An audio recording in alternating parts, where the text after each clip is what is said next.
But first, to the big story that we're tracking. It's a setback for the family of Kargil hero Saurabh Kalia that wants India to take up his alleged death by torture in 1999 with Pakistan.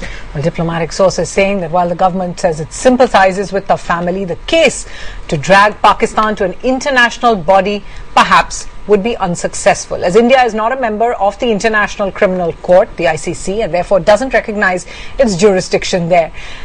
Sources saying that even if India does move The Hague, as the International Court of Justice is based, going by precedent, it's most likely that the ICJ would throw out the case unless Pakistan also agrees to become a party to the arbitration. For the record, Pakistan has denied that its army tortured the officer and Indian Jawans in 1999. Sources saying that moving the UN could prove counterproductive, as Pakistan could raise India's human rights record on Kashmir as well. The government, for now, is watching proceedings at the Supreme Court. And joining us now, our chief diplomatic correspondent, Parul. Also, a special guest this afternoon, Jaswant Singh. He was the former External Affairs Minister there at the time.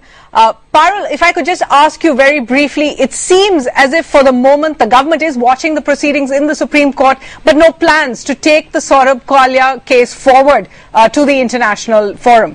Absolutely right, Suhasini. Several diplomats who I've spoken to this morning, all of them conceding to me that India really does not have options as far as dragging Pakistan to an international forum is concerned, simply because, as you pointed out, the ICC is a no-go. We don't recognize its jurisdiction.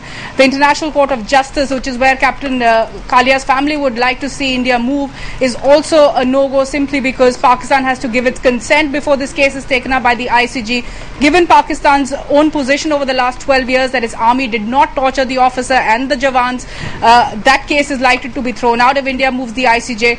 Also, the UN, India believes, is in a sense a toothless body. Any resolution condemning Pakistan, even if it happens for the violation of the Geneva Conventions, is non-binding. So, in a sense, it really doesn't matter. And of course, the fact that India is concerned, in a sense, that if this goes to UN, Pakistan could well raise India's human rights record in Kashmir. Right. What really the diplomats are saying is, in a sense, to reach out to the family, possibly a top minister can be deputed to assuage the hurt of the Kalia family, and also, once again, this case can be taken up with the Pakistani government bilaterally. But again, diplomats cautioning us not to expect any change in Pakistan's position. Finally, it's been 13 years, Suhasini. Even if this matter goes to court on the direction of the Supreme Court, how do you even begin to prove that the Pakistani state, its army, actually tortured Lieutenant Kalia and the Jawans? All right, important questions coming there. Mr. Jaswant Singh, you were, of course, External Affairs Minister at the time. You had taken up the case with the Foreign Minister of Pakistan, Sartaj Aziz. Even so, we hear from members of the government today who were in the opposition that day, Mr. Digvijay Singh, saying today, why did the NDA not take up the case 13 years ago? But it's not a question of why we didn't take it up. We were engaged in combating an aggression on India, and the priority then was the vacation of the aggression.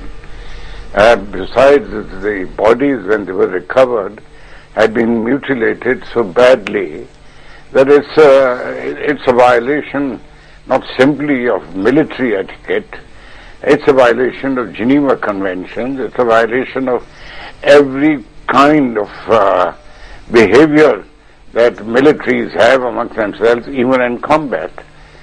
And the priority then was not to take up the case anywhere. The priority was to vacate the aggression, which we did. This is in early May that this happened. This was before the hostilities had formally broken out. Perhaps, Mr. Jaswant Singh, as a former military man, the priority was immediately to fight the aggression from Pakistan. But perhaps the next priority should have been the dignity of these men. You described that, and yet none of this evidence of the mutilated bodies was taken to any international forum for the many years that the NDA remained in power after that. That's right, indeed. You could fault find about that, because what normally happens in most governments is that the urgent overtakes the important. And in the rush after Kargil was followed by numerous other challenges from Pakistan, and it became attending one to another. You could find fault with me, certainly, say, why didn't you follow only this alone? Right. And soon after that, I was shifted out of the ministry. Mr. Singh, the question really, what can be done now? You had spoken yesterday, you had said that the government must take up the case at the highest authorities, at international forum. Is that what you think the government should do next? Yes, indeed. I don't think we ought to prejudge the issue and say nothing will happen. It's correct. We are not members of the International Criminal Court, and for very good reason we are not. But if we do take it up in the World Court, at least the parents should have the satisfaction that the government has acted purposefully and deliberately on this issue.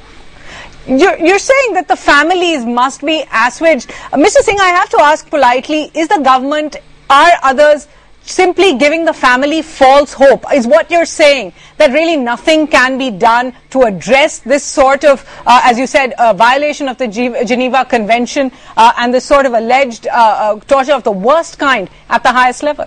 Is it false hope? No, I don't think it's false hope.